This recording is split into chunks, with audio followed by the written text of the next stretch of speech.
Actually sir, till now nakakatanggap pa rin ako ng recognition na kasi alam nila NCLEX, it's not a walk in the park na magiging ano ka, complacent, magiging lax ka. Kasi super hirap din po talaga ng NCLEX. So iniisip po nila napakahirap ng NCLEX, napakahirap ng exam na yan. So nabago po talaga siya kasi parang ikaw yung nilo-look up ng mga students mo na, sir, kami din 2 years from now after taking the local boards, kami din naman po.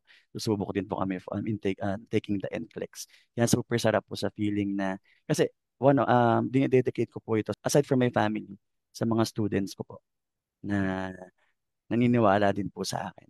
Kasi po sila din po yung inspiration ko in taking the NCLEX. Kaya kapag nagsasabi po sila na, ay sir, ikaw yung ano namin, idol namin na kailangan namin gayahin in taking the NCLEX.